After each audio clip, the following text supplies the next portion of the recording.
This tape is being made on November 15th, 1981 at approximately 10 a.m. in the morning.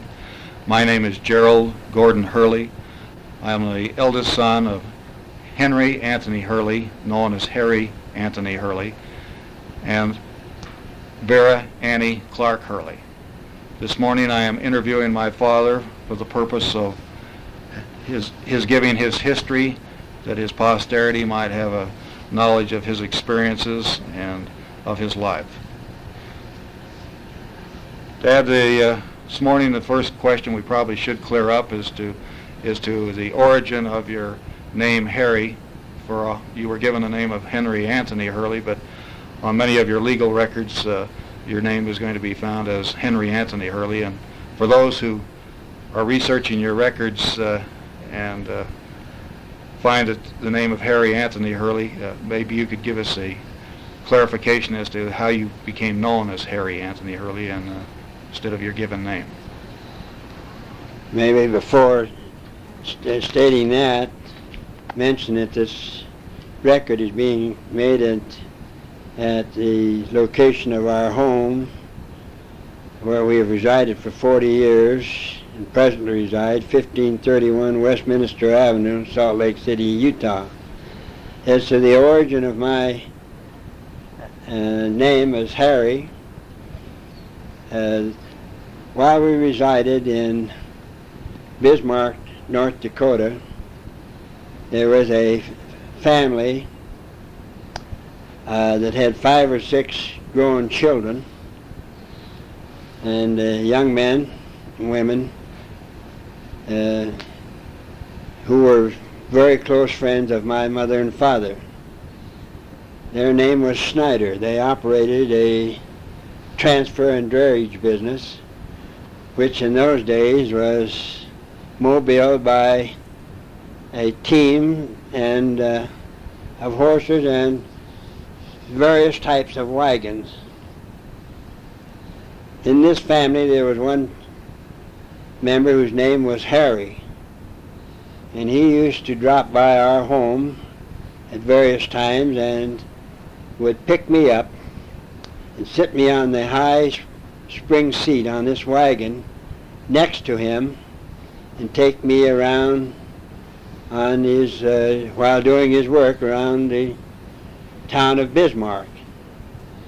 And that, by so doing, why the family used to refer to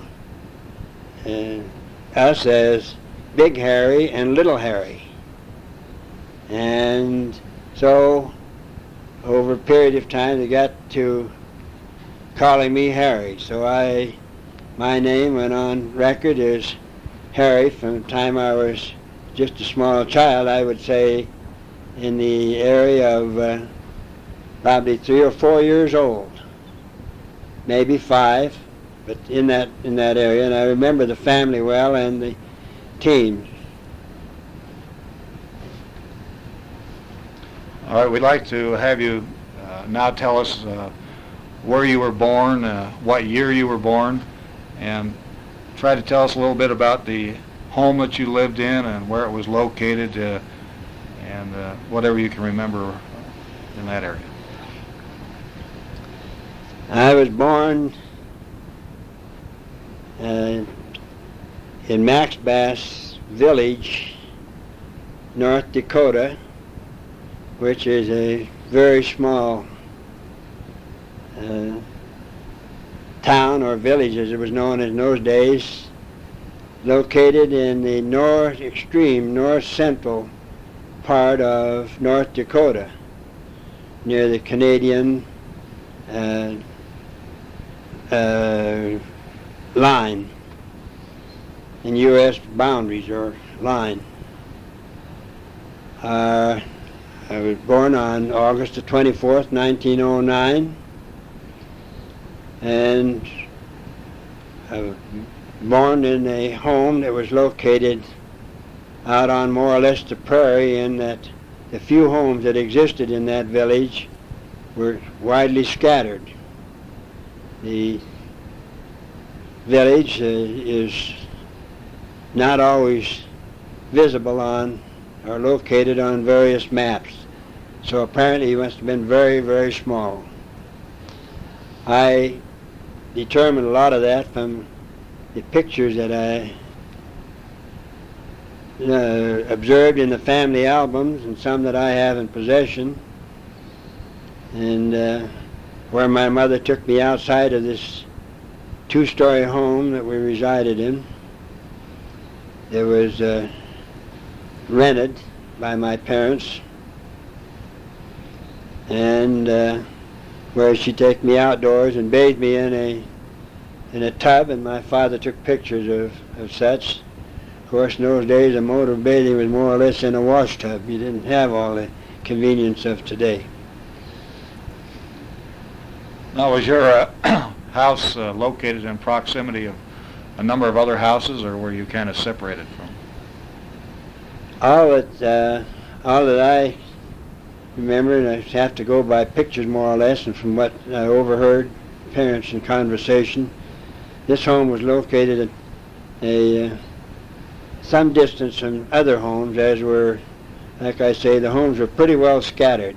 It's a farming country, and so there wasn't any closeness. And it was the early pioneer years, so to speak, too, in that area, so there was, the population was very meager. And it wasn't only in that area, but all of that particular location, but in all the area up through there. And my folks traveled east and west across the U.S. Canadian border, my father having been a Canadian and born in Toronto, Canada. And they honeymooned, so to speak, and they, on both sides of the border across U.S. and Canada. My mother, often speaking of their visits at the various towns and cities that existed mainly in Canada, because there was few in North Dakota at that time, the region being more or less new.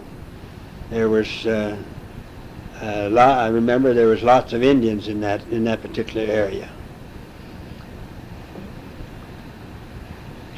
We'd like to have you now take a few minutes to reflect upon your early childhood, the years before you attended school, and try to remember any relationships you had with your parents and things which they did and things which you did, and games which you might have played, and things of that nature. Well, my folks moved from Max Bass, North Dakota to Bismarck, North Dakota, which is the capital of the state. And I was apparently very, very young at that time. I would say probably anywhere from 1.5 to 3 years of age when they moved to Bismarck. And I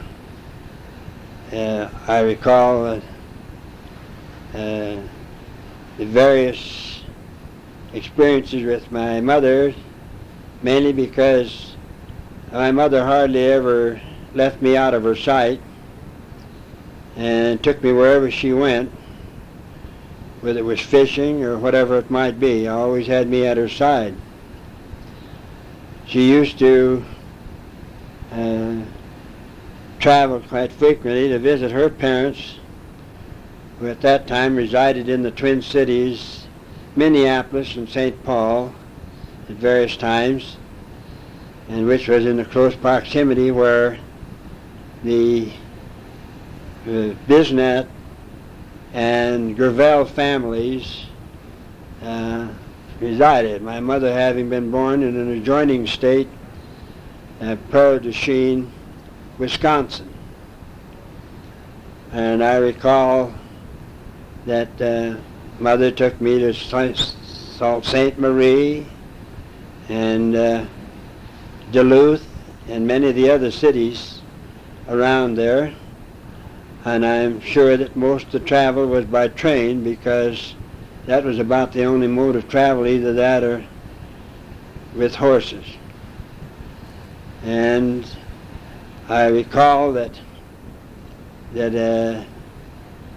at a period of time that my grandparents had a log cabin that was located on the edge of a Cass Lake in Cohasset, Minnesota. And this log cabin, they were homesteading. They had built. They were homesteading 40 acres at that time, bordering this lake. My mother visited there quite often, and I recall many times that she put me in a rowboat, set me in the rowboat, and she rowed across the lake, which was about a mile across this lake, to the little store on the other side of the lake to get groceries and milk and so forth, and then rowed back. And many times she put me in the boat, took me out on the lake to catch bass and pike and other fish that were in that lake. She fished quite a bit. I can see her with her big straw hat on, as the same type that her mother and her father wore. And sometimes that I recall once or twice she took me around the lake to the store. That was a distance of 5 miles walking around through a timberline path along this lake. At various times her sister brought her 2 children there to stay with the grandparents, and one of them was Dorothea, the younger. She was about a month. There was about a month difference in our ages. And there was Marydell, the oldest one, who was about 2 years older.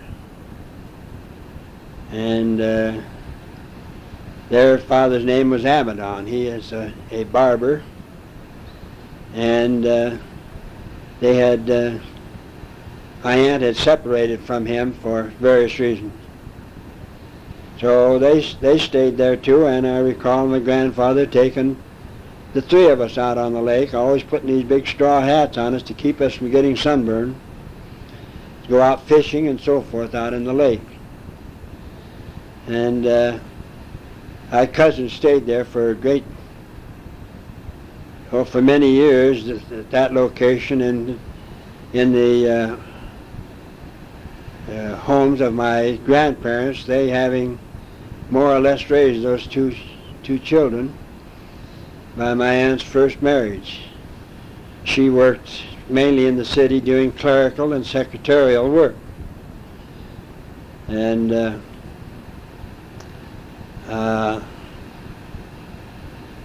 in later years, many years later, I was offered this property if I wanted to go back and finish out 2 years homestead, which I did not. Presently, it is a very lavish resort, so I am told. While in Bismarck, I remembered a lot because there was very few automobiles in those days, and there was a lot of travel by horse and buggy and sleigh. And in the area of Bismarck was a lot of Indians. I may remember there was more than one tribe, but I remember the one tribe, particularly the Sioux Indians. And there was an Indian school, which was in Mandan, North Dakota, which is across the river, Missouri River, which divided the two towns. It's an Indian school, and they used to come over from Mandan, the Indian students, and put on different functions, as did the Indians themselves, and they had special affairs going on within the city. They were performed right out on the prairie, as they called them. I remember then, while I don't know the definition of the word, but gymkhanas. They performed horse riding and trickery, tricks and so forth on horses. And I remember very vividly, how the Indians, while the horses were going at top speed, would completely encircle the horse, crawling underneath and back up, and how they would run, how they would jump off and over, and all of these horses were tearing at top speed. It was very interesting to me. The Indians used to come to our homes, and we were cautioned to stay away from the door. I don't know if there's any truth to it or not, but our mothers told us that the Indians might kidnap us or take us away for us. So if there was a caution or was a reality, they told us to stay away from the doors when the Indians came. They came to ask for food or for money, and very often to sell some of their wares. One of them I remember greatly was the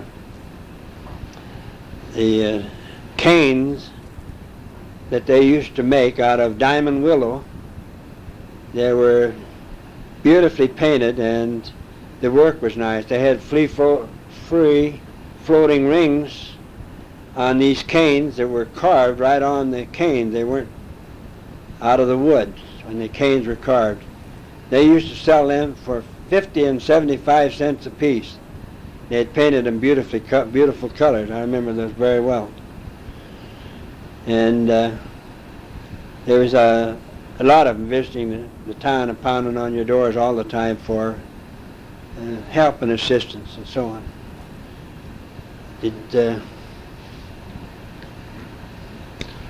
All right. I just wondered, could you remember any?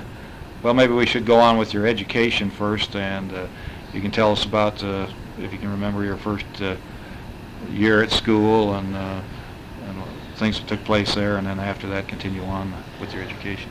Well, okay, I recall, I guess I should mention, I recall that my father made us a teeter-totters and rotating teeter-totter so that we could use this toy in different ways.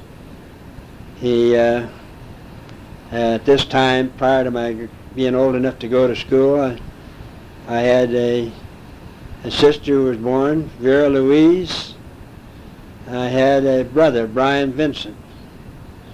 So there were the three of us, and my father made these various toys or playthings for us. He also made us some very nice sleds, wagons, and most of our Christmas toys and all were made by my father. Sets of soldiers and, oh, I could go on.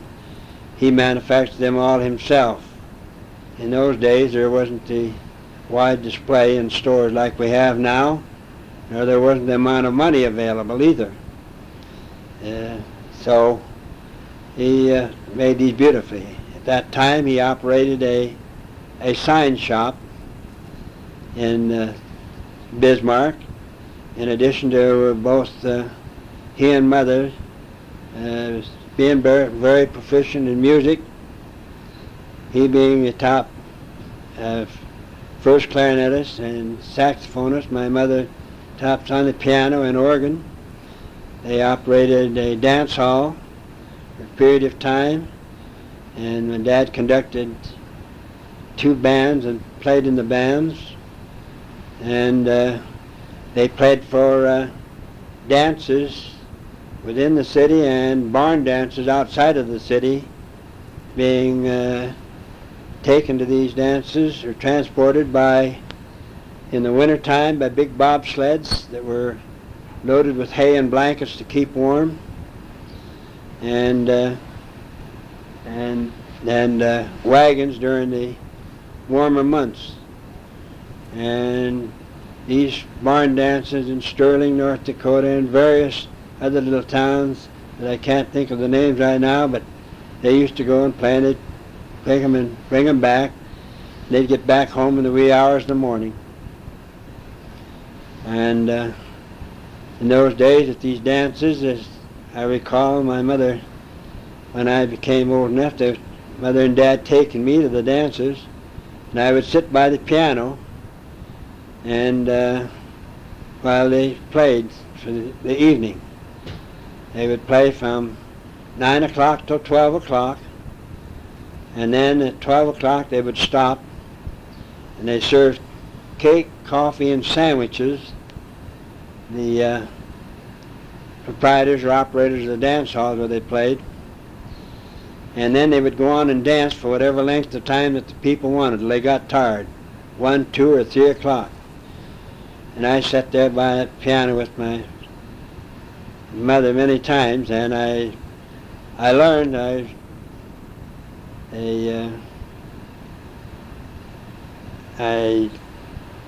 had quite a memory of many tunes that they used to play, because I got them hammered into my head, you might say, day and night. Mother practiced a lot at home as well, and they had a 5-piece orchestra that they used to play, and I remember some of the various musicians and so forth that played with them. And at the age of 7, I started school. Dorothy and Mary Del Amadon, already attending school, took me to my first day at school in Bismarck, North Dakota, at St. Mary's Parochial Catholic School. And I remember that first day well, in that the girls came home crying and feeling bad because I had been reprimanded my first day in school, and in that I had a habit of always, as long as I can remember, whistling. Don't know where or how I acquired it, but I had that habit. And I sat up on my desk and was whistling, and apparently the teacher had told me to sit down and to do what I was told to do, like the rest of them. But apparently I didn't oblige, and so Sister Veronica, who was then the teacher, gave me a smack the side of the head. And so I did sit down. And that was the manner of reprimanding in those days, especially in that Catholic school. They didn't fool around. You were there to learn, and if you didn't abide, why, you got reprimanded with a slap. And the bigger boys that they got tended to by the priest. They would whip the big boys that didn't do what they were supposed to do in the school. It wasn't too often, but there were some that didn't mind, were unruly. I remember they came home crying and all that night because Harry had got hit by the teacher and so forth. Remember it well. But while I attended school, my folks desiring that I take music had to take piano for a period of time, and then later on violin, and then later on, in later years, they had me take clarinet. And I did stay with the clarinet. I played an A clarinet in the school band, and our uniforms were all white, sailor uniforms with blue ties. And at various times we played and played in parade with Father Flanagan's boys from Boys Town. And at that time, Boys Town was only 2 years old, and Father Flanagan and Father Slag of our city were both very close friends of my parents, especially my father.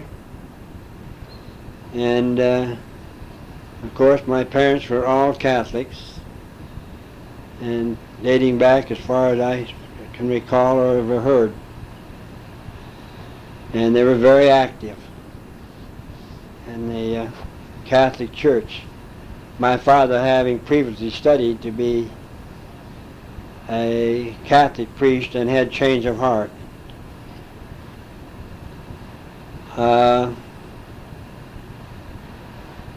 The boys from Boys Town at that time, in their first years, consisted of boys of all heights, all races. I remember them well.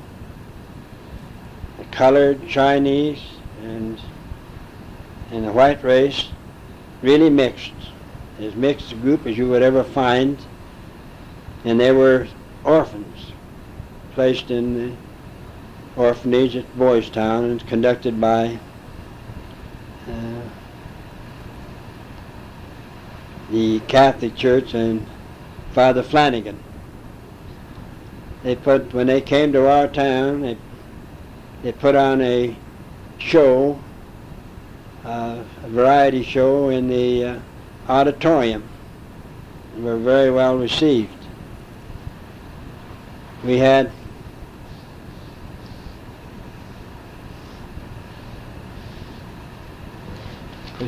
Okay, Dad. I just want to know a little bit more on your I schooling. wasn't finished yet. Go ahead, push that. I had a good thought, but I got away from it. All right.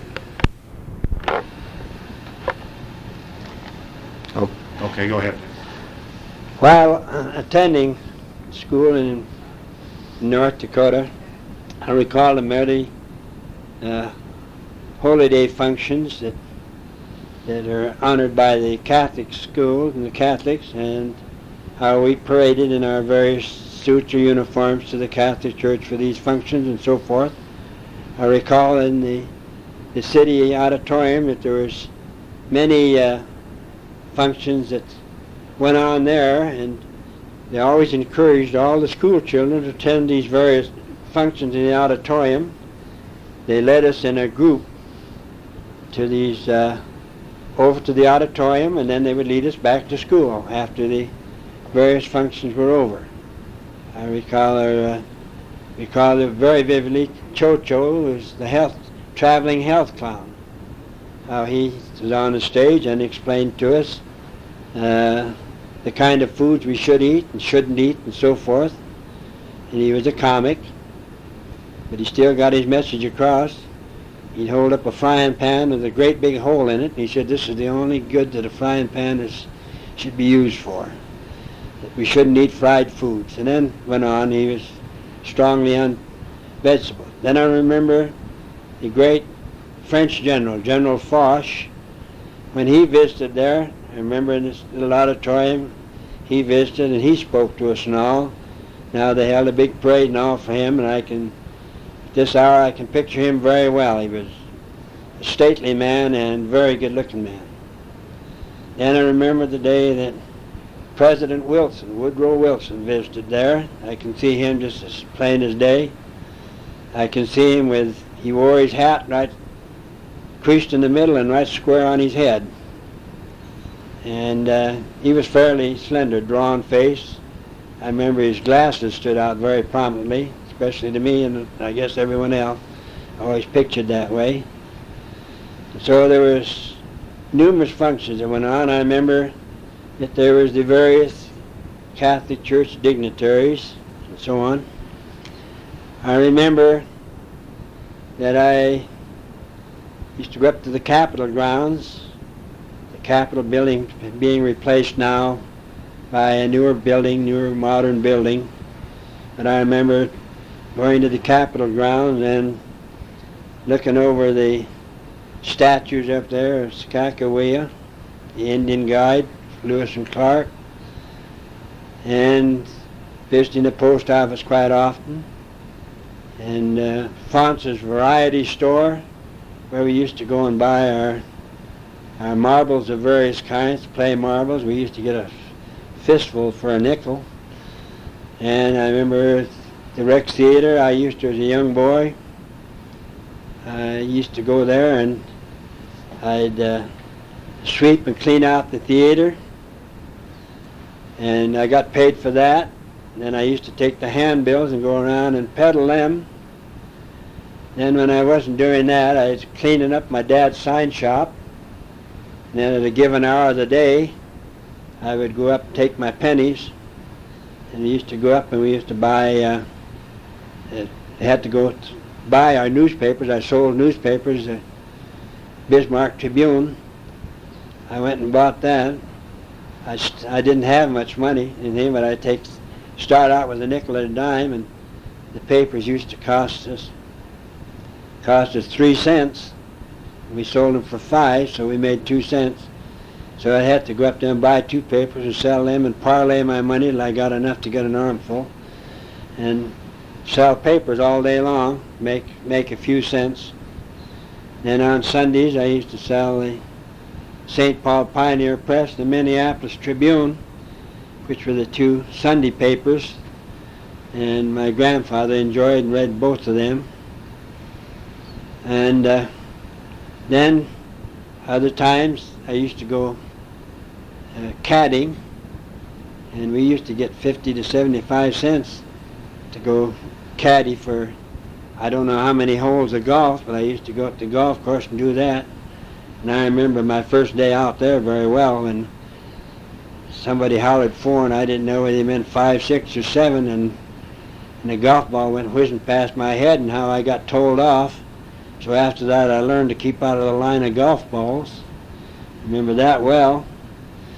And I remember another man had a garden covered a 1 block square.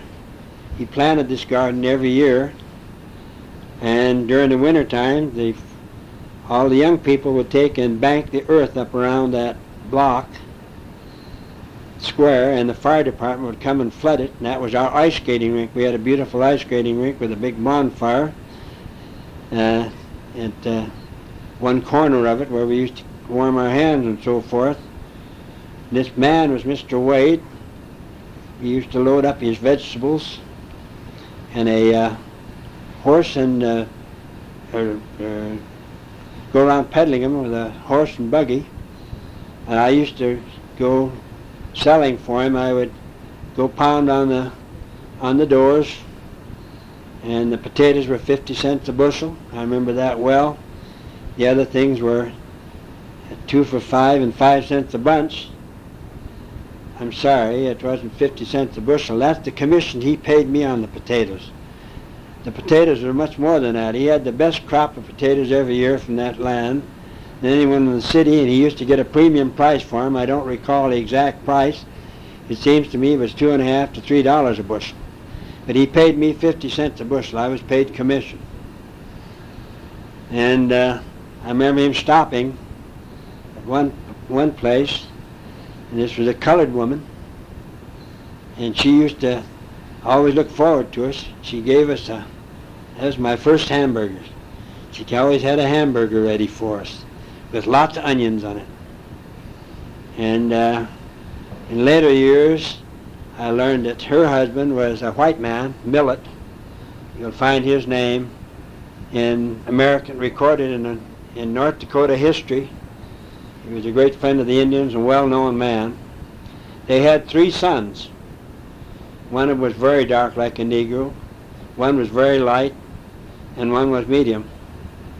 And one of them, Oliver Millet, who was a medium skinned man, had a little farm, about 10 acres or so, south of our 10 acres, which was, ours was located 9 miles south of Bismarck, down between the Missouri River and Apple Creek. And he had a farm down there. He was a bachelor. He had 2 big mules.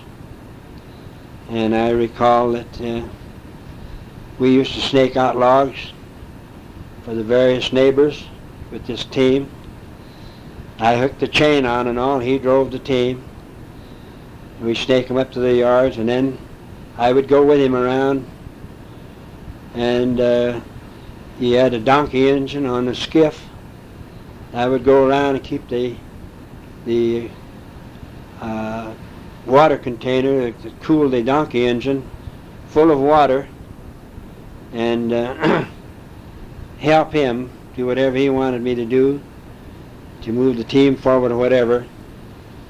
So while he sawed up these logs, sawed them up with this donkey engine driving a big saw blade that was joined to the engine by a belt. We went from one neighbor to the next, which was only about 4 or 5 neighbors there, to saw up this wood so that they could split it up for winter. That was our mode of heat for winter time, and we had very, very severe winters in North Dakota. And one thing I remembered, I helped others down there with husk corn. I husked corn.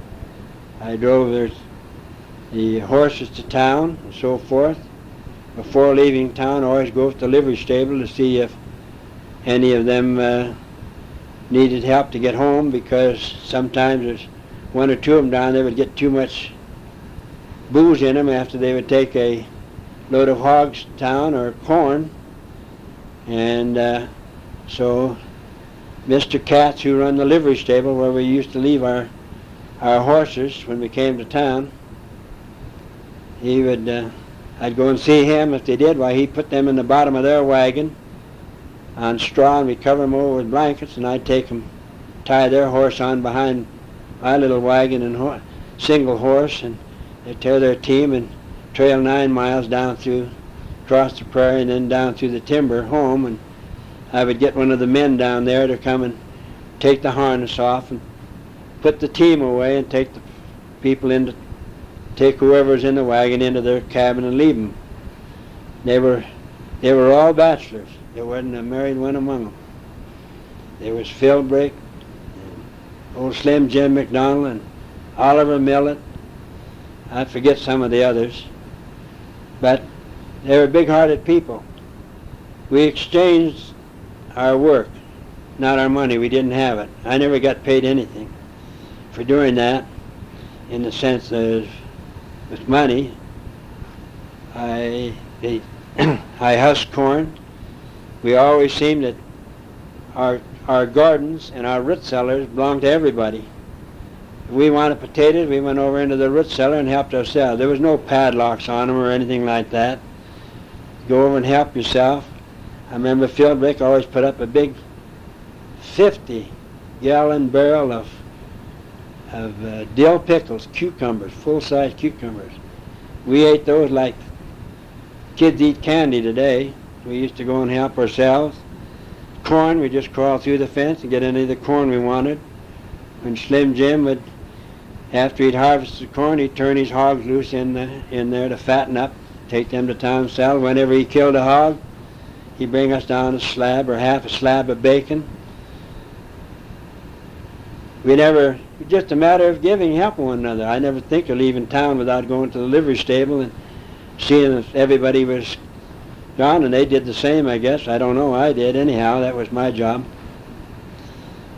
I later on walked into, in later years when we moved to Santa Cruz, California, which I'll mention later, not now. I went into Woolworth's and I saw a young fellow there, and I asked him if he wasn't Katz's boy. He said yes. He's the manager of Woolworth's. I said, whatever happened to your dad? Did he ever get rid of the old manure boots and bib overalls and that old cap he wore all those years? Yeah, he's moved here. He's here in town here now. And I did get to see the old man there and meet him, and the first thing he said to me, like he said when he was in North Dakota, "Hi, kid." He always used to call me kid. "Hi, kid."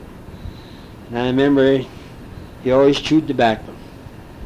When we went into his livery stable, left there, we paid so much for hay, and we paid if we wanted our horse to have a certain measure of oats or bran or shorts, we had to pay so much for that. We paid him, and then he took them and fed the horses for us, so they stayed there. We'd tell him what we wanted them to be fed according to the length of time we were leaving them, if we were going to leave them overnight or whatever it might be. There was lots of activity in that little town.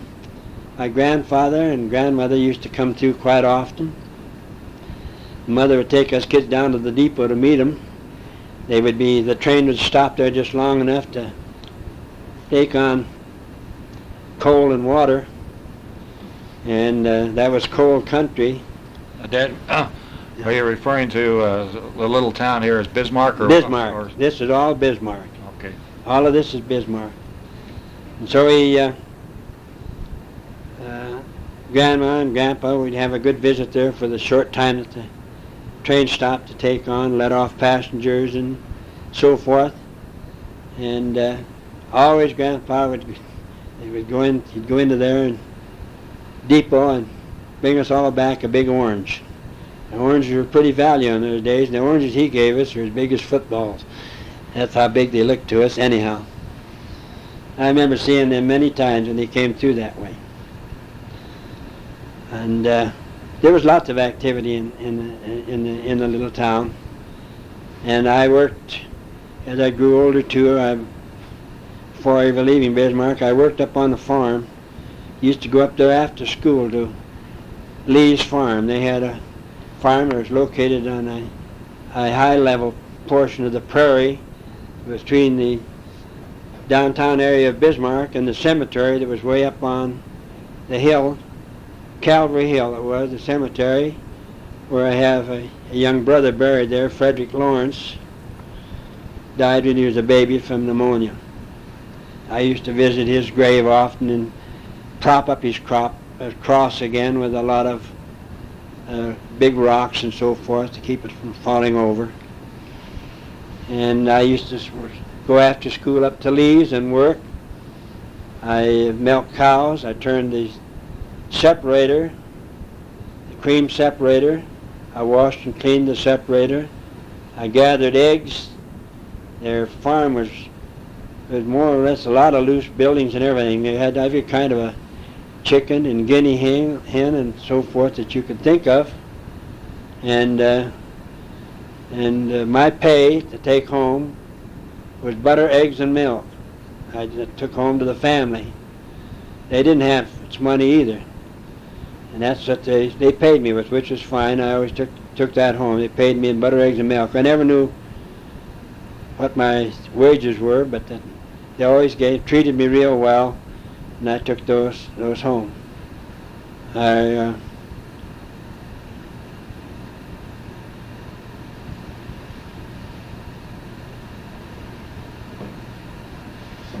I forget that. I had a thought and got away, but that. Dad, now I'd like you just to tell us a little bit about your classroom, what the age bracket was, whether it was a one-room school or whether you had several, you graduated from one class to another, how that worked out. It was a small school, mostly 2 grades to a room. It was a Catholic school, and the teachers were Catholic nuns, except in the higher grade, which was the top grade, and certain subjects were taught by the Catholic priest. He would come in and give certain subjects in the older grades.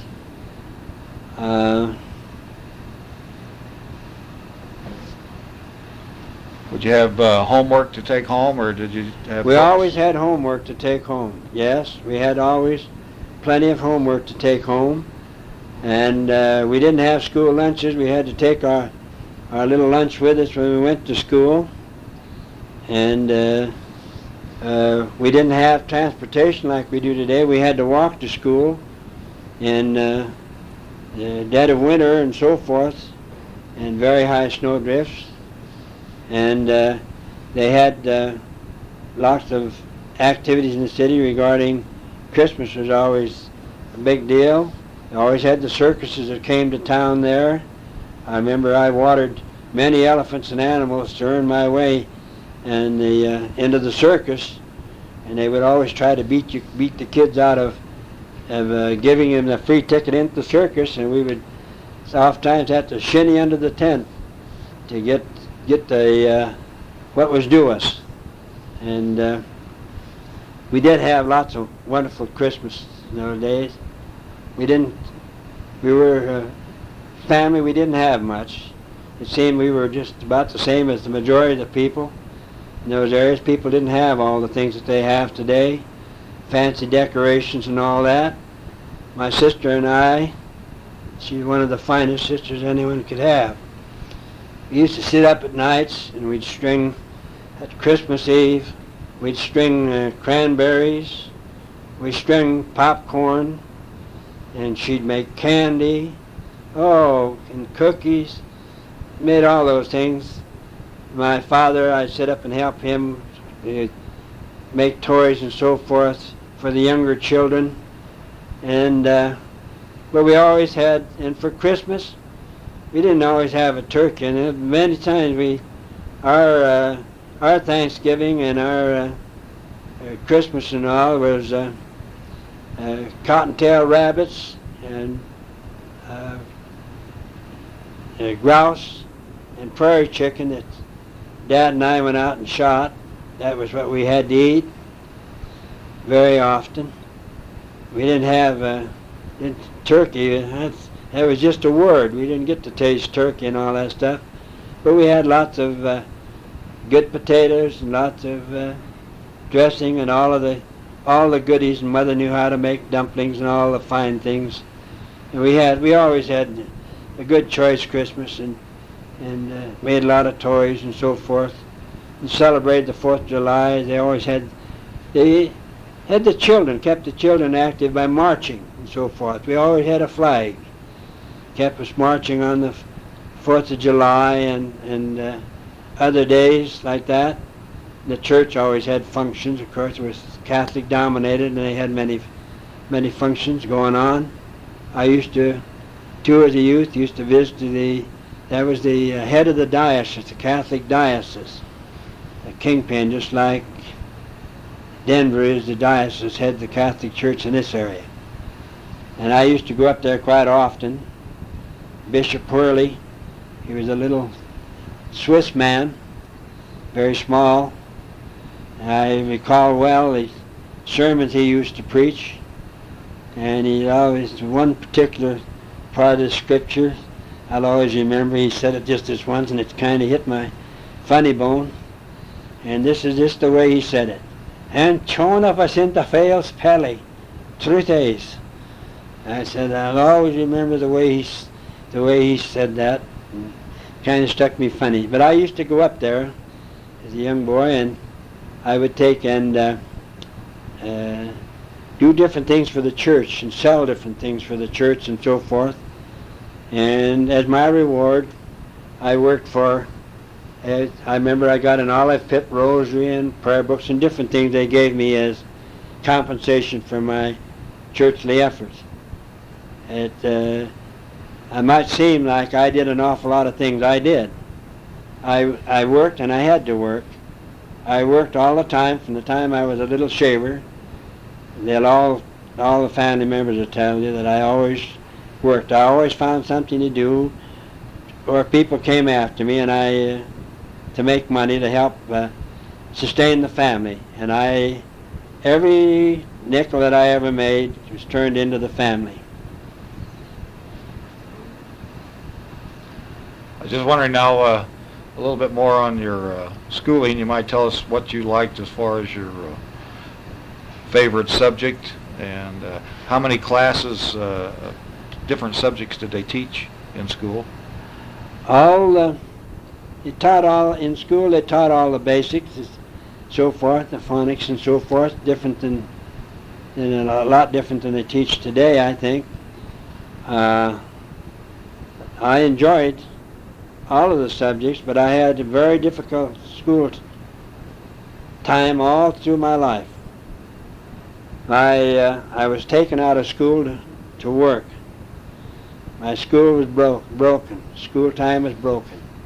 My father operated a sign shop, and when he needed help down there, he turned out some of the first silk process signs for the Milwaukee Cigar Company, and I had to stir paint and help him run the squeegee on the silk process of making metal signs to go out on the road signs. That time, that was one.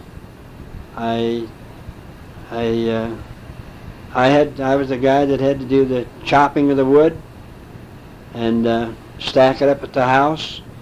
I had to bring in pump the water from the well. Well water is what we had.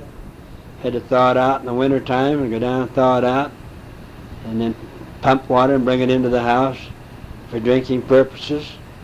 I had to, many times it was difficult to go to school. I had 9 miles to go there for, in my later time in Bismarck, North Dakota, and 9 miles to go, and oft times I had to walk it. I didn't follow the road, so we shortcut. It wasn't the full 9 miles that way, because you couldn't get through with horse or anything because of the snow drifts and so forth.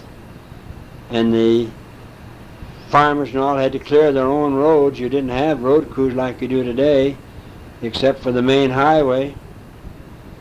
And I had to walk and trudge over snow drifts to get to school, and had to bundle up warm and before we ever left to go home to keep from freezing to death with a sheepskin coat on and everything like that. I enjoyed what schooling I did get, but it was broken. From my early years it was broken. I always had some work to do. I was kept out of school, and my continuity of my studies and all was continually broken. It was hard to keep up interest in it while I tried hard to, and that was one reason why I never stayed on with my music from one thing to another. I could, first of all, going to a Catholic school, you had a monthly tuition to pay. That was one thing. And then for taking music lessons, you had a fee to pay. And then, of course, like I say, my continuity was continually broken. You couldn't go to school one day and not the next. When you went the next day, well, they had gone on. You could never catch up. I had to struggle hard. So I had to study hard strongly at night. Then in later years, I went to part-time school and took trades and so forth. But while in Bismarck, of course, I was only lived there from till 1923 when we left, and I was born in 1909. So it wasn't too long that I was in Bismarck, and I still, as a young boy, had done and accomplished a lot. And I had one question here. You were living south of Bismarck, and you'd have to travel into Bismarck to school? We lived at various places in the city of Bismarck, but we moved quite a bit, and I'm sure it was because of our family growing, for one thing, and the matter of having money to pay rent and all that. My father worked hard and struggled hard. He found it hard and difficult to make a living, and he worked hard at it. He was a perfectionist, and to save money in many ways. My mother really kept our clothing up because we couldn't afford to buy new clothing very often. Our groceries, in the winter time, Dad would order from Montgomery Ward, mail order house. He would order, we had one room in the home where we'd store this food and leave it cold in the winter, no heat. And our heat only being by a heater. We didn't have furniture or anything like that, a coal heater and wood heater. And he would order 25-pound box of prunes and macaroni and dried fruits, 25-pound pail of peanut butter and things of that sort, and all trying to, as he could afford to do so, and keep this supply up in the house. But we ate an awful lot of vegetables and so forth because they were cheaper to buy. We did lots of hunting. We ate an awful lot of rabbits and so forth. Well, I guess that's about all you want on that, isn't it? Okay, unless there's any more you can remember about Bismarck that you want to tell this time. If you don't, we can catch that some other time. Well, I remember a lot of the landmarks and a lot of the stores. I remember a lot of my friends we returned back there. It's a family. I don't know whether you were with us then or not, Gerald, were you? We went to Bismarck? No, but we'll go get into that a little bit later Well, when we get back to that. Right.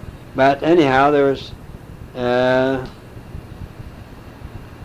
like I said, most of my time, there was lots of different various activities you generally find in small towns like that, and I was, whenever I got a chance, I played ball, and I played marbles a lot, and I felt I was pretty good at it.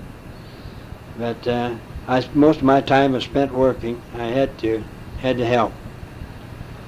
Okay, I can see from historical record that we had that the first 8 children which your parents had were born in North Dakota.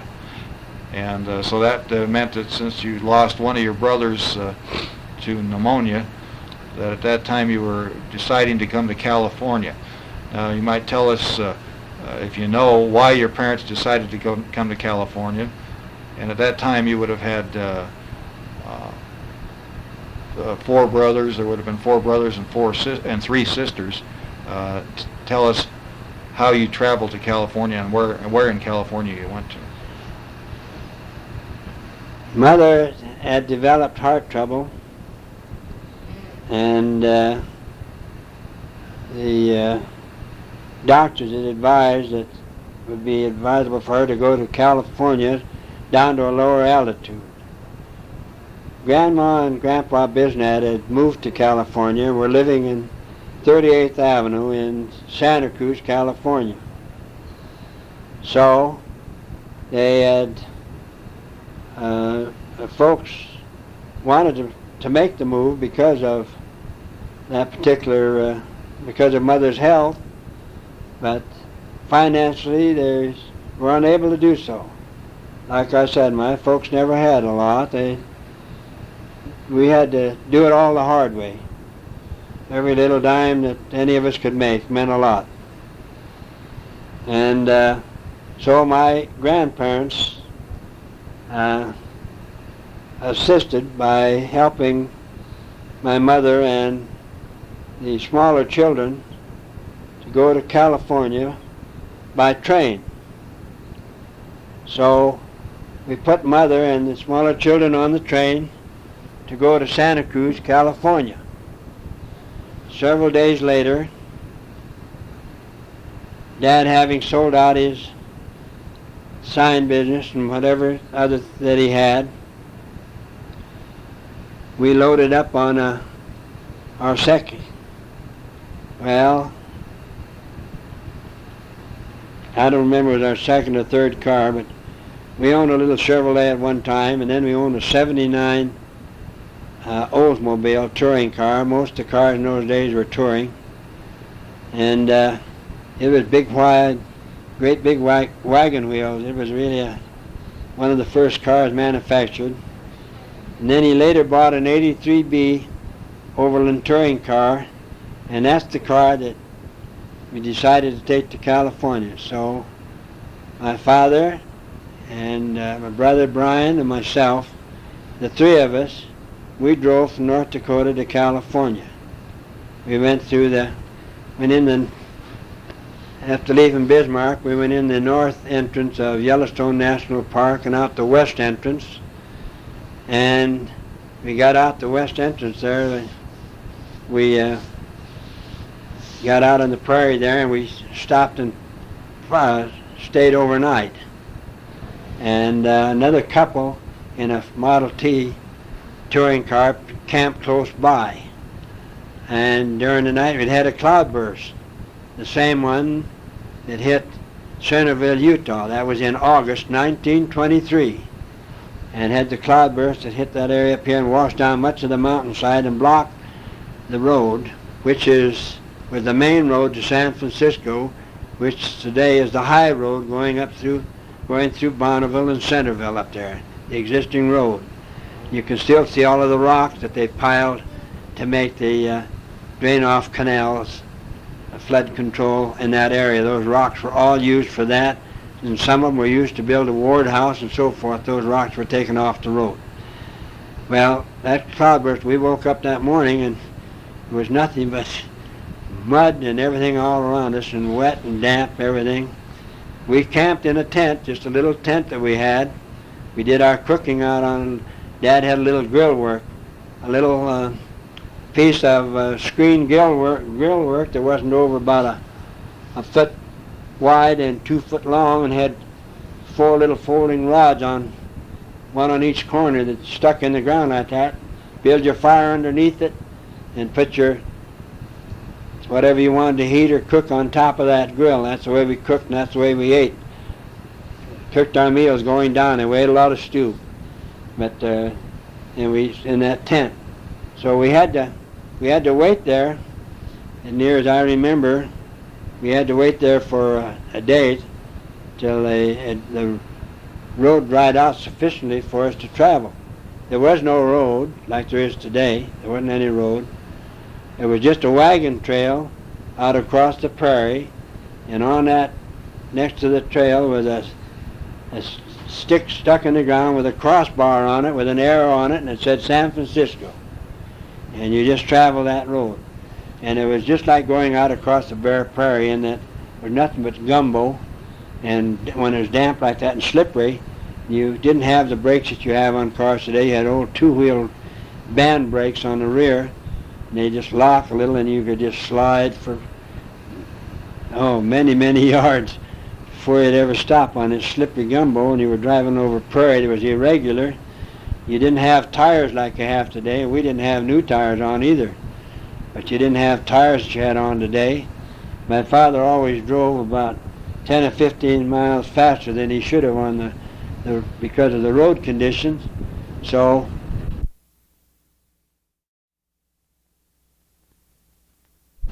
Okay, that tape ended, so you want to continue on? So, consequently, we didn't have shock absorbers on cars like they do today, and therefore, hitting these various bumps, you would break the springs in the car. And most of the springs were double springs instead of like they have in cars in later years. You had more or less like buggy springs, full springs, top and bottom rather than just bottom. And in between those springs, we had put fence posts. We had to cut off fence posts and wire them into position, so because the springs were broken, and we went into California riding on fence posts between the springs on that Overland touring car. And of course, to protect you from the weather, you had isinglass curtains that you buttoned on there that kept out some of the rain and so forth. So we arrived in California in 1923. On our en route, we stopped in Salt Lake City, and it was the 23rd day of August when we hit into Salt Lake City, one day before my birthday. And Dad had said that he heard about the Mormon Tabernacle in Oregon, and so we went over to the Tabernacle, and we were pretty rough-looking characters traveling on the road. I mean, we didn't have on fancy going meeting clothes, and so we went in the Tabernacle to listen to the noonday organ recital. I can take you almost to the exact spot we sat down at the back, the third seat from the back, and on the north side to the rear, the third seat forward. And we sat there and listened to that organ recital. After the organ recital, we didn't stay around town or anything like that. I wish we had him now. Knowing what I know now, I would have liked to see more town. I never thought that I would be coming back to Salt Lake City. And anyhow, we went on. We got up there on Centerville. We had to wait, I forget exactly how many hours, while they were cleaning off the road. The highway was all blocked from all this washed rocks and stuff, and it was piled pretty high on the road.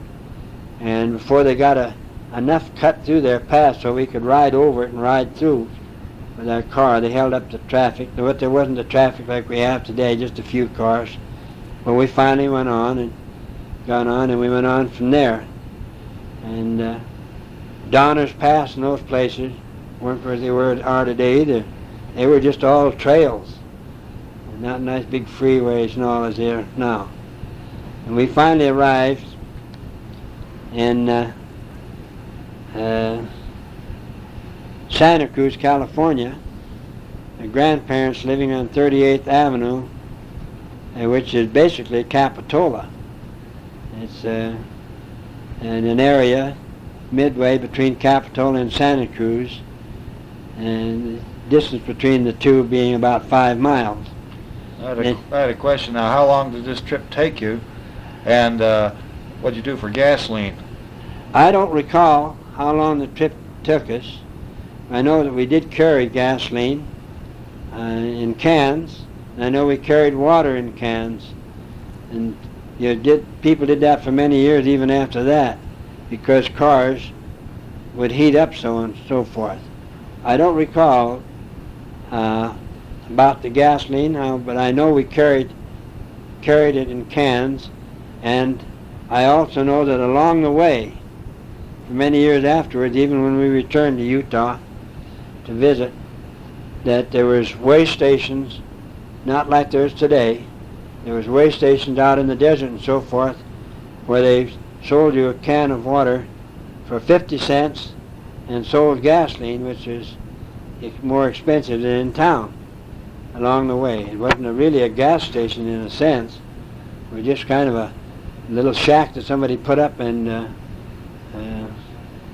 you might say water and gas stand. They'd have big signs out along the road, water, 50 cents. And so you go up there, you could get a can full of water. I remembered about a 5-gallon can, but I'm not sure. But you filled your 5-gallon cans of water and your cans with gasoline to go on. How often we stopped, or where, or what the price was, and so forth, I can't tell you. I don't recall that. Don't remember. Okay, I think it's probably a good place to stop, and then next week we'll get together and discuss what happened after you arrived in California. Okay.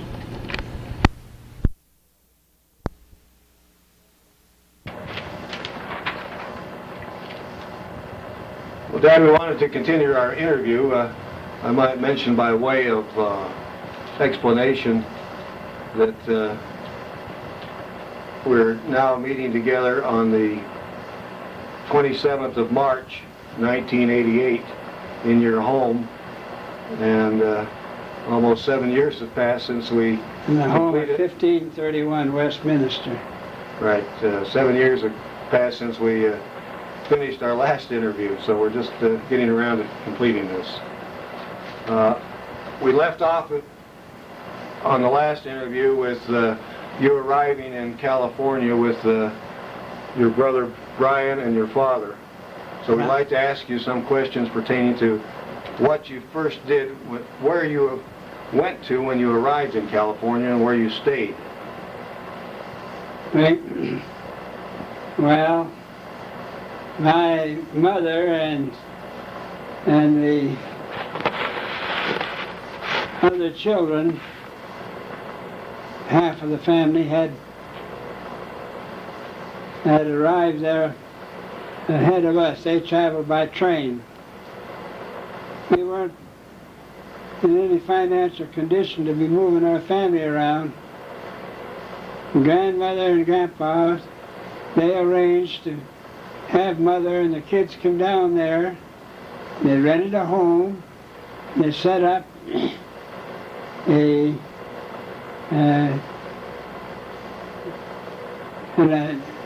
grocery account at a store there to accommodate Mom and all that we got there. And we had very little money to gain. Dad had it really tough. He's had it tough, and for a good number of reasons. Mother was sick, been sick for many years. And the only thing they could do was to get her out of North Dakota and down to California. He couldn't afford that. my grandparents, that's my mother's parents, they arranged to do all that, to get the family down there. And so when Brian, Dad, and myself arrived there, there was a small home already occupied that we shared with them, so we all got back together again.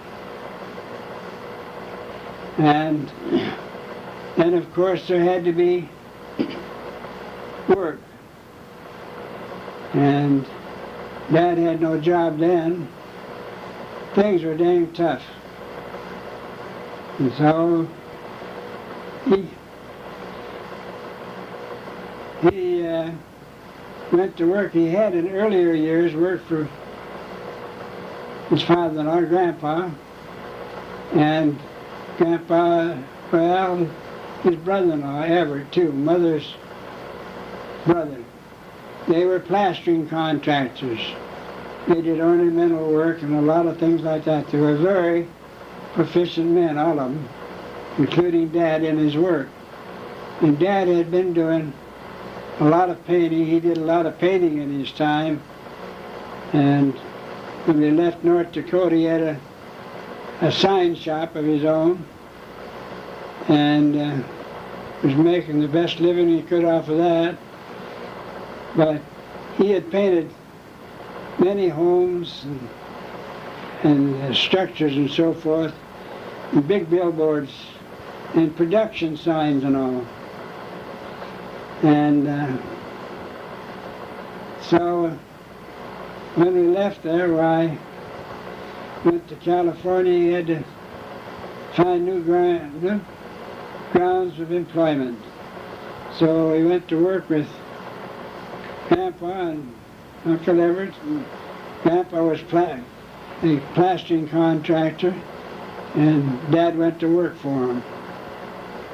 And then in later years, and I don't know exactly how much time, but Dad then went into business for himself, plastering, contracting.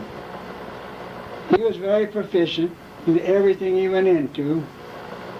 He was an all-around, and he didn't want for talent. He was a good artist, a good sign painter. Anything he took on, he could do. Okay, now, what I need to know is, did you go to school in September there in Santa Cruz, and what school did you go to? I don't remember for sure dates right to the nose, but we went down there all right. We stopped there, and Dad and Brian and I, we 23rd of August and 24th of August, right in there, my birthday, 14th birthday, we came into Salt Lake City. Now, I have that history down. What we need to know is when you arrived in Yeah, I Santa will. Cruz, And so, when you attended school and where. So when we got down to California, I started school all right at a little school out in the community school, public school, Live Oak Elementary. Did all your brothers and sisters go to the same school? Well, I don't know that. I can't say that, and I'll tell you why in just a little bit. But I went to Live Oak and in school, and I had difficulty in getting to graduate and all. I did graduate and all that, and the class. My reason being that I had difficulty was I had to stay out of school so much, and approved by the state board to help my father to make a living for the family. in his plastering contracting business. And so I had extra effort. It was hard for me to progress into school. And I took night classes in shop, woodworking, and things of that sort. And I also was, in helping my father, I took on being a lather, wood, wire, and metal lather. And the union made an exception to take me in. I was a journeyman at 16, wood, wire, and metal lather. Journeyman being you had to meet certain qualifications regarding workmanship and quantity, and had to make hit the same ball as adults did. And there was plenty of those that wanted my dad's work and all that, and were willing to give me opportunity to learn it and all, and I did. I learned lathing. I was a wood, wire, and metal lather, union member, drawing top wages. And I did a lot for my dad then, so he didn't have to hire others. And then, while out of school like that, I had to, see, he didn't have any money. I had to help him. I hauled the sand for his plastering and cement work. Most of the homes down there were stucco at that time. And I had to haul the sand, and from the beaches early in the morning when you could barely see to his different jobs for his workmen. And then I had to haul the scaffold, and I had to haul the plaster, and I also had to haul the bags of cement and all that stuff as well. So did your dad have other men working for him? He'd have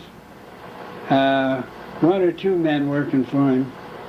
He'd have a hod carrier, and then he would have maybe one helping him, see? And in addition to that, and he had one or two real top men. One of them was a young fellow he'd learned from grandfather. He'd been a neighbor and all, and he learned from my grandfather's plastering, and he worked for Dad a lot too. And he was terrific in the quantity and quality of workmanship. So I had to haul all that to save him spending money he didn't have, and all his jobs are contracted. You had to bid on them. And it was tough, very tough. And so I would go to school once in a while. That's enough to meet the school board's requirements, and then I would work. And then I finally went to mostly night school after working all day. I went to shop at a high school, and I rated good there, but I had a rough time of it. And my brothers and sisters, so that you'll know, when I left home, my mother had prompted me to get out. She said, "You'll never get anywhere just working for us here. You've got to get out on your own, and we've got to make it our own." She said, "I think that some members of the family are getting to lean too much on you, and especially your dad." And she said, "I think he's got to figure things out differently." So she came to me one night, and I hadn't anything planned or anything, but she came to me one night and said my grandparents, her parents and all that were going way down to Southern California, El Centro and all, and she wanted me to ride down with them and get out on my own. How old were you at this time? I was only about 17 and a half. 17 and a half. Remember what month of the year that was? Huh? What month of the year when you left? No, I'm not sure. Except that, no, I didn't have any money or anything. I rode with my grandparents. But between the time that I was at home helping my folks and becoming 17 years of age, 17 and a half, I did lots of work. So I had 3.5 years there that I did work, and lots of it. I did wood wire metal lathing. I worked in the bulbs. Some places I worked 11 hours a day, and I put anywhere from 8 to 11 hours a day working in the bulbs. And now, where were you working in the flower bulbs? now I was working in bulbs. The area there is poultry and eggs and bulbs. It's that area in California, and truck gardening. And so I worked at that, all of them. I contracted berry patch and picked the berries and shipped those to San Francisco, and they mailed me a check. And I worked by the hour in the bulbs. My brother worked there too, Brian. He was a wonderful guy. So, Then you also cleaned chicken pens, you mentioned, right? and so my grandmother, she did everything to make $1 or $2 to help her family.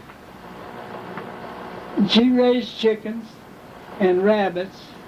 She killed them, cleaned them, readied them for market, took them to market. And she worked like a dog.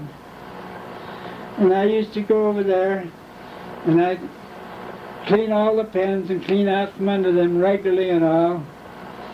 And do whatever I could to help her with her chores. Because she had so much to do. She was just a hard-working little... Because her and Grandpa worked for other people. They just worked their pants off just to help others. And they were wonderful. And I can see now, I remember now, I saying, well, Daddy, she'd say, what about it? Shall I do this or that? You do whatever you want to do. It's all right with me. Helping the kids and all that stuff. Everything. You do whatever you want to do, Dal. Everything. And he just worked hard. So I worked in the bulbs and in the berries and contracting, all those different things. Planting and harvesting too, gathering eggs and so forth. Now, when you left home with your grandparents from Santa Cruz, where did you go? Well, see, my brothers and sisters weren't all grown by any means. My youngest brother was a baby then. And that night I hadn't planned to leave home, I hadn't heard about it or nothing. But Mother knew that Dad wouldn't agree. She just put it on her own. She said, came to me at night and said, they're going down, and you better ride with them and take off with them. And so when I did what she told me, and I got ready to go. She handed me a $5 bill. She said, Harry, this is all I can give you. I said, it's okay, keep that if you want. She said, well, I know you'll make it. I don't worry about you at all. And so we started out down there and got outside of King City. And Grandmother had a soft shoulder with her 23 Buick touring car. She was the one that drove. Went off the road and she rolled it. Rolled it off the road. And Dorothy and I were in the back seat. Dorothea, and my cousin, my grandfather, and grandmother were in the front. There was a touring car, and it just bent the top down, the windshield frame and all that down on. Well, I forgot about, recently somebody brought this to my attention, Dolores. I forgot that Aunt Lou and Jack Clabby, her friend, and her kids, we were following them in the car. I don't remember them being with us, but Dolores wrote, she gave me the whole story in there somewhere, and she,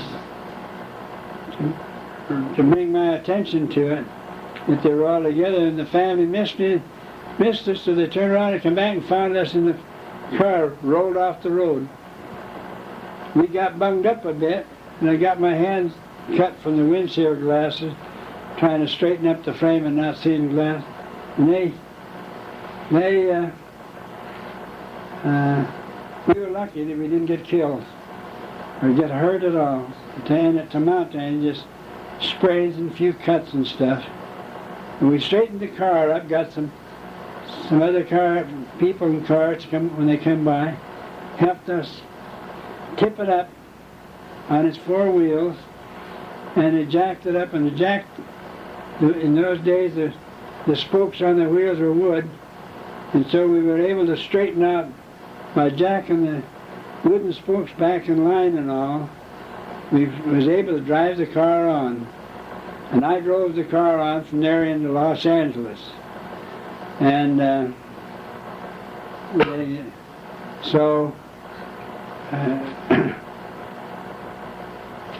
where'd you when stay? we got down there, why, Grandma says, well, I'm not going to go on and leave you here. Harry, she said, I'd like to know more, that you get help, see if you get established or something. And she said, we don't have much money. I didn't come from a money family, I'll tell you that. And so on. I said, you better stick here a day or two. So, all right. So I went through the block, and there's a garage. I went over and I hit for a job. So the third day I was there, I went to work. I don't think I ever stopped. For one of the finest craftsmen to go on, Oscar Kloster, a Norwegian. And so I said to her then, I took my check home and I gave it to grandmother. I said, here, you just well stay on, you folks here, as long as you want. You take this check, and I'll give you my check each week, and you to meet our expenses while you're here. Well, she didn't want to do it, but she said, I guess I have to, because I don't have any choice. So they stayed on for quite a while. And I kept on working, staying there, and they finally went on down to El Centro and all down in the desert. They'd been down in Salida. They'd been there before. I had never been there, so they went on. I stayed in L.A. What were they going down there for? Were they going down there for employment, or? No, I don't think specifically any employment. I really don't know. I don't think whether they had a house down there, or there was something, or some other family members, or what, you know.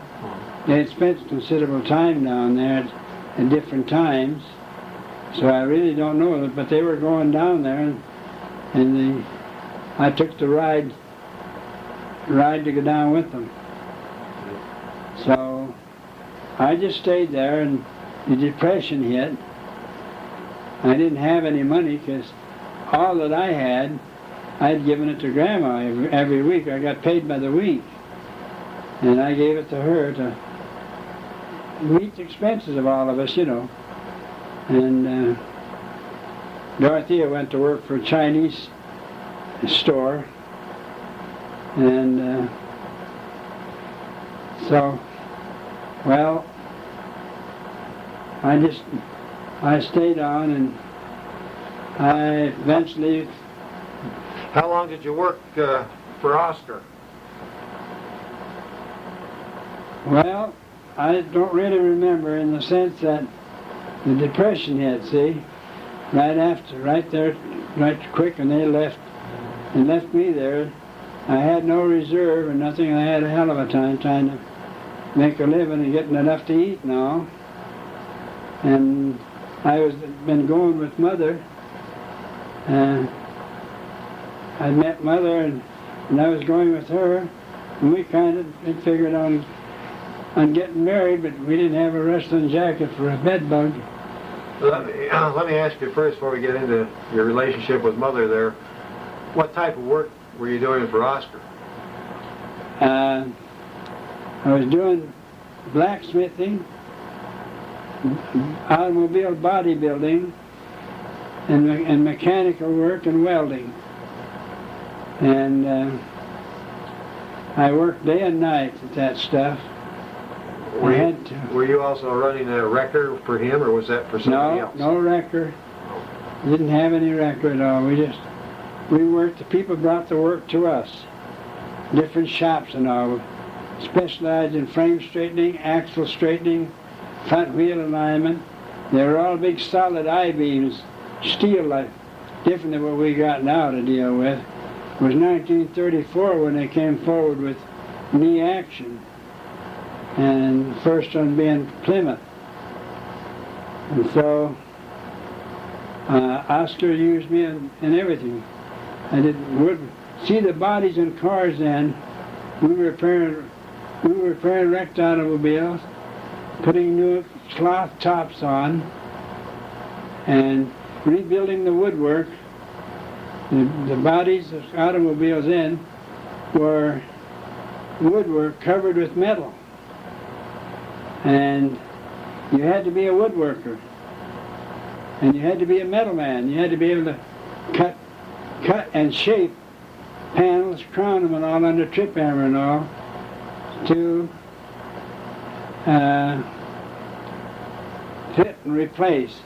In the shop that Oscar was in, the back part of the long shop was mechanic, and they were top men, old timers in the field, top men. Did most of their work was Packards, Pearsall, Rolls-Royce, Duesenbergs. I could go on. And then down one other side there's automotive electrical, Carl Manners. Then down the other side there was a Frenchman, Le Bon, who did all upholstery work and all of automobiles. And then we took over the front part and had a forge. We made all our own tools. Made all our own tools in the forge. Tongs and everything. We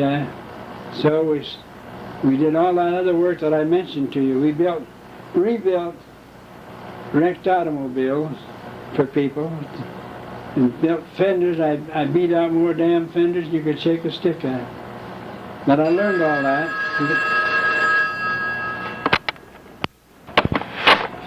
All right, after tell us about when you... I went to my boss, Oscar. I said, Oscar, I'm going to leave you. Harry, no. Now, how long did you work for him? You remember? I don't remember how long I worked for him, Joe. A couple of years, I guess, huh, Mother? Yeah. So anyhow, I just had to eat, and I couldn't find a job. I walked that city all over, and it's a big one. I walked day after day, and I had to eat. And it was terrible. Places closed down. You haven't any idea. Now why were you quitting Oscar? So then I decided, well, Mother and I met, and she said, well, asked me not to take off and go on up north, and I kind of half promised I wouldn't, but still I couldn't do otherwise.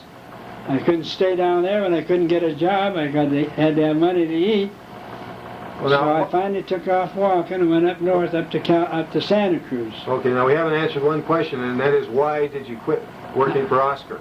Huh? Why did you quit working for Oscar? Because there wasn't any work. Because that was a depression. Oh, well, I didn't know whether No, You just depression. You just wasn't enough work for you at Oscar's. There wasn't any work for him. Okay. And he said to me, "You stay here till I close the doors, Harry." He said, "You stayed here and helped me and worked." And we really did enjoy each other. He is a grand guy. I worked hard for him, and he knew it. Okay. He was a wonderful man. So A good all-around craftsman if there ever was one. okay, so after you left Oscar, then I went up to Santa Cruz, and I walked. From there on up, I didn't have money for transportation, and I got 2 or 3 lifts and hitchhiking along the way up there, and I finally did get on a bus and get a ride up part of it up to Santa Cruz, and then I decided that maybe up there could find a little work of some kind, and to get out of the hole. And so then later Mother came up, and she stayed up there for a day or 2 or so, or whatever it was, and I said, "Well, I'll be back down such and such." I didn't have much money, wasn't making much, picking up a little here and there, but I said, "I'll be down and try it again." And I did go down. might ask, how did you travel up there to Santa Cruz, Mother? Huh? How did Mother travel up to Santa Cruz? I just by bus. Yeah. Yeah, by bus. So then, she was working, but, you know, they didn't make money like these guys now, you know. $40 a month. Fire clerks and things. She's struggling too. But anyhow, I went back down, and we got into digging together the best we could. I got a job in the garage, and I worked for several. I forget in what succession. Pacific Auto Body and Parts, Granada Garage, Beechwood's Garage. I worked at several of them and all, wherever I could get a job. And then finally, we decided to get married. And start out struggling.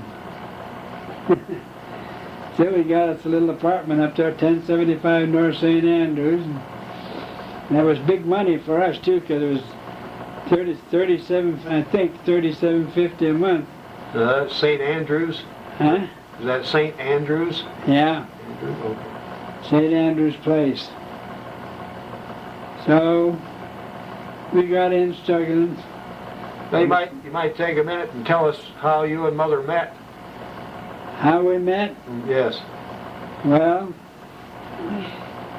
while I was down in Los Angeles there, just before the Depression hit real hard, I met a fella. I lived about a block away from the Olympic Stadium where they held all the wrestling matches and stuff. And I went over, there's a pool hall there, we more or less just hung out. And I just went over there, and a fellow that, well, several fellows came in there, and I was a stranger in town. And this one guy kind of roughed me up when he went by, you know how they do when they get a beer or two. And I jerked him around, and I said, "I don't look for any trouble. I don't run from any," I said. "And if you really want trouble, let's get outdoors and go to work at it." And he backed down then, and we became real good friends. His mother was a widow, and he worked in the soda fountain and all up at the hospital where you were born. So we got together and visiting and going back and forth. There was very little difference in our age. And we enjoyed. One night he said, Harry said, "My cousin said that they're having a church beach party or something out of Santa Monica lighthouse." And I said, "Want to know if we wanted a couple of girls here from Salt Lake?" He said, "Well, if we want to go on a blind date." I said, "No, we can't afford it. No, forget it." Okay, so it came near the night of the party, and Harry said, "Holden's asking me again. He wants us to go." He said, "What about it?" I said, "We ain't got nothing else hilarious to do. Let's go." So we went. She was this Hulda, this fellow that Roger that I met. It was his cousin, and she and Vera's mother's sister Grace were real good friends. And so, and they were active. It was a award deal, you know, mutual and all. So I said, okay. So we went to this beach party that night, and then one thing after another, we went out as often as I could shake up enough money to do it. We went out. We didn't have hilarious. We had good times, Mother and I. Neither one of us had much, and we knew how to spend it. So Mother was your blind date for going out to the lighthouse? Yeah, she was. I thought, wasn't bad. That's what I told Roger. I said, you know, if they're willing to take a chance on us, we ought to be able to take a chance. I'd always remember that guy. So anyhow, we went out then, and we got going together then. Went together for quite a while, but it didn't look very good because depression hit, no work, no money. But she was willing to take a chance, so was I guess. I didn't think that she would. Well, we got married anyhow, and decided we'd head out. We scrounged along for a long time, Gerald. But your mother, she was a good manager too. She spent wisely and carefully so that we could advance ahead, and we both worked the best we could to get a few dollars. Your mother knew how to save them. She worked at it, worked religiously and hard. And then, so gradually we got uphill. We made it to Woolworths. But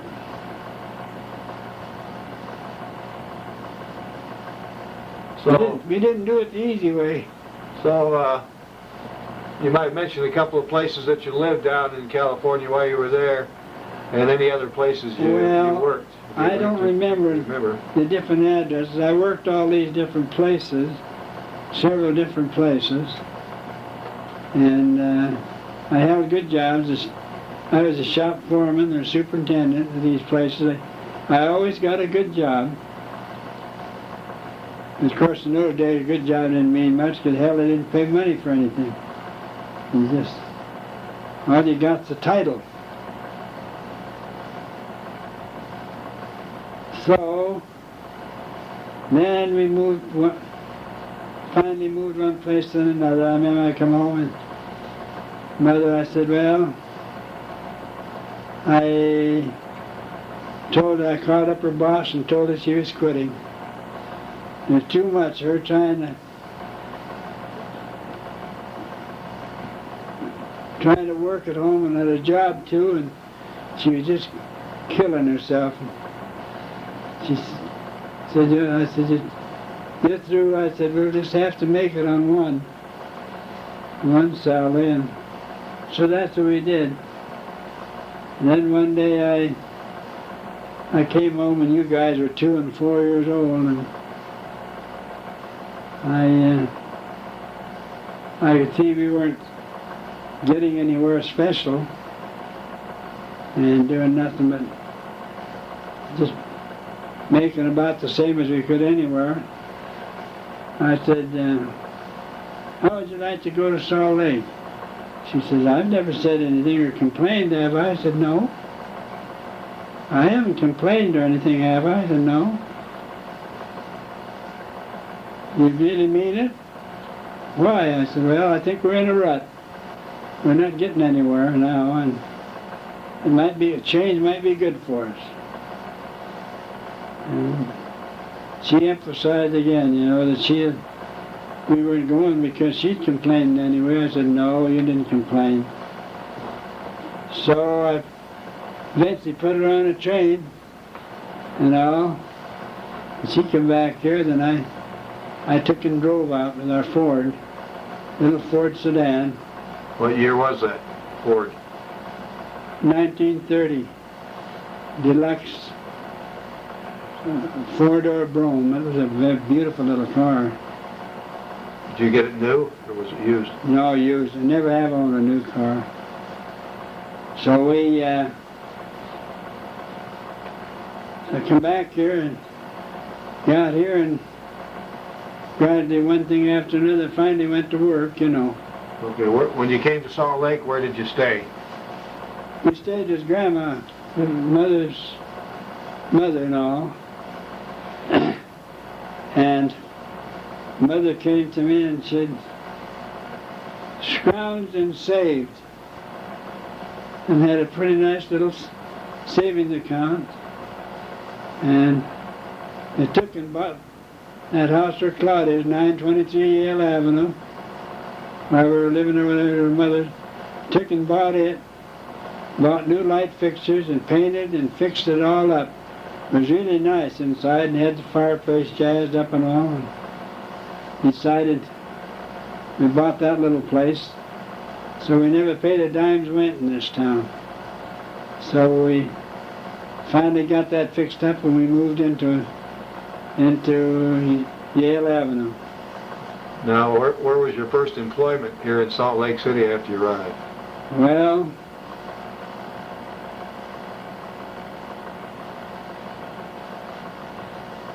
I can't think of where I first worked. Oh, you can't go back, I know all of that. No, steel body on about 7 or 8 south of Maine. And then Petty Motor, and then Bennett's. How long were you with Petty Motor, do you remember, roughly? Several years. I don't remember exactly any dates, Okay. but several years. How about Bennett Motor? How long were you with them? Well,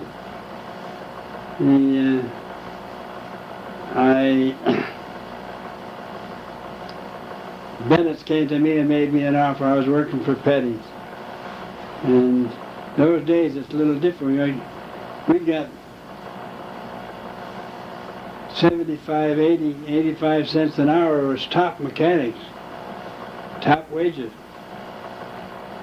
Bennett offered me 10 cents an hour more than Petty's, wouldn't I? Petty's wouldn't go up any, so I left them, went there. And then I was there for quite a while. They made me shop superintendent there.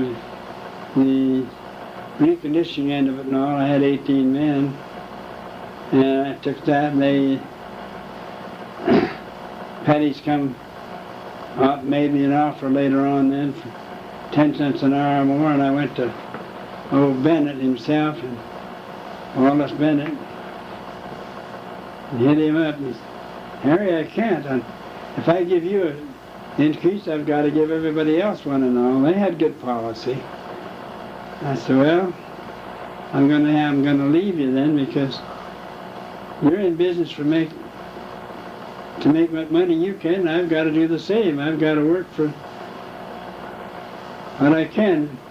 80 cents or a dollar a day more mean quite a little bit for me every month. Bearing in mind that we didn't make the money we're making now. Nowhere near it. And every dollar meant a lot. So I left him, and I went back to work for him. For Petty? Yeah. Okay. How long you were as Petty the second time? Do you have any idea? I don't know just how long. I know I opened my own shop, though. I went opened shop up here in Kensington and 15th, then opened garage and service station and all on the northeast corner of Wilmington and Highland Drive. It's not there anymore because the guy who sold it to somewhere or other caught fire, was washing with gasoline or something and burnt, but I Did you have the East Bench Service Garage before you had the garage? Huh? Did you have the East Bench Service Garage before you had the garage in your Yeah. house? yes. Yeah, that goes backwards. But I was having trouble up here to keep it and all. There was politics, church politics and otherwise. So They didn't want an automotive garage in the neighborhood? Is that the idea? well, been there for years and all that, see. But a fellow up there wanted a woodworking shop, and he couldn't have it up there at all. So then he insisted to do what he could to get the garage out of there after all those years. And it wasn't legitimate or flat, but the state president was the head man of Utah Oil, and they controlled the property. So they booted me out. Now, how many years were you up there at I don't remember, East Joe. Bench Service? I never kept a track of how long I was at any one of these places. Right. What address was that on Kensington? I 15 something. I don't remember that. It was on right behind by the Economy Drug there. I remember. Now your garage and sugar house. Do you remember the address there on that? No, Wilmington and Highland Drive. Okay. That was on the northeast corner, right? Yeah, And you and Chick Edgington, right. you started that out together? Yes. I started out and took Chick in with me. And he was a good guy. How long were you together at that garage? I don't know. He's started out, we couldn't set a good flat paycheck every week to start with, you know. Yeah. And his wife was unhappy about the fact he wasn't getting a big paycheck right from the beginning each week, so we sold out. Then where did you go from there? After you sold out the garage and sugar house?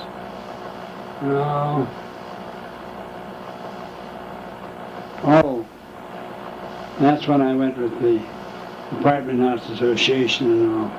You were associated with, Huh? and you were associated with what's his name? Was his name Wright? No, Waite. Oh, wait? Yeah, where did you meet? Yeah, Bert Wade. Did you know him, and is that how you got associated? Not too well, knew him, but not too well. Met him over at the ward and all, you know, we're same quorum and all, you know. How'd you get associated with the Apartment House Association? Through Bert. And Bert took on as the executive vice president of the real estate board, leaving the executive secretary open of the apartment association, and so he offered that to me. Yeah. I took it on. Do you have any idea how long you were with the Apartment House Association? No, well, let's see, Just roughly in years? 62. I guess 3 or 4 years. Then where did your selling tools, the Cromwell tools, where did that fit in? Well, we sold that out. We sold that, the tool business and all that, and the garage, and the shop tools and all that, all out to,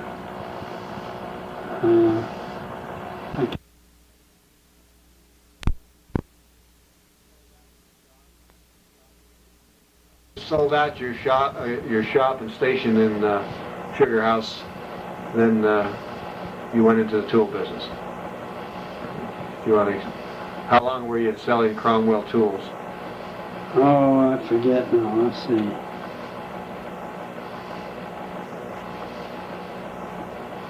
I guess a couple, 3 years. And then from there you went to the apartment Yeah, association. yeah. Okay. And you can't recall exactly how many years you were with the apartment association? No. So after you finished with the apartment association, then where did you work? No, I couldn't take it in with anything else. It had to be separate. So you went to, after the apartment association, you went to work for the city? Well,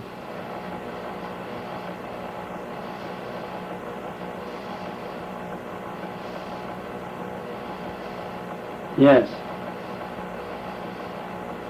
Okay, you were kind of in business for yourself for a while there, weren't you, between the apartment association and the city? Didn't you, apartment management or something? Well, I had a real estate sales and management and rental business, but I had to, after my probation period was over and they accepted me in the city, then I had to give it up altogether. Okay. So I just stayed with the city. Okay, what was your job with the city? Well, I served first before I took on steady payroll job as a member of the Planning and Zoning Commission, a member of the Board of Adjustments on Zoning, and zoning enforcement. A zoning enforcement officer. And then when approved, I took on a probation period. I took on as Chief Zoning Enforcement Officer and Special Officer. That's all that I did after that. Okay, so then you retired from the city at what year? Do you remember what year that was? 74. August 29th, 1974. That was after your 65th birthday then that you retired. Yeah. Now, when you moved from Yale Avenue, what year was that when you moved to your present home? 41. Okay, and then you moved up here to 1531 Westminster. Right. We've been here ever since. Okay, I know that as we were growing up, you made several trips, vacation trips and that. Do you recall any of those places that you like to go, or did you go back down to California and visit California and Aunt Grace and Oh, I think those once. sort of things? Yeah, we did once or twice, yes. Down to California and visited Grace and all, and went down to San Diego on conventions and so forth.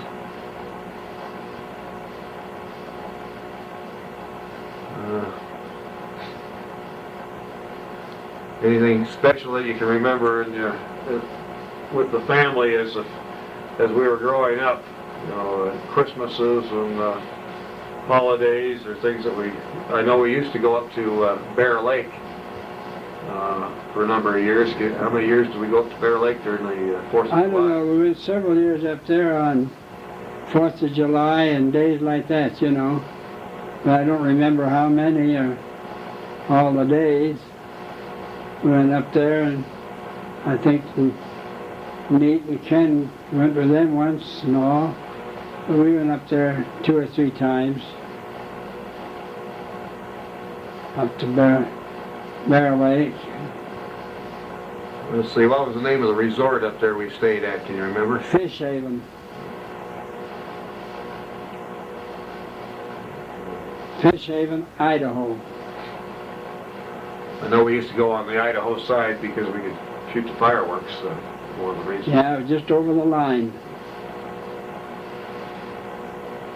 Okay, well, I think we'll probably close now, and then you might reflect on a few other items in your life, occasions and things you'd like to do that we might continue on from there. You might next time reflect after you retired from the city, what are some of the things you did, in your retirement.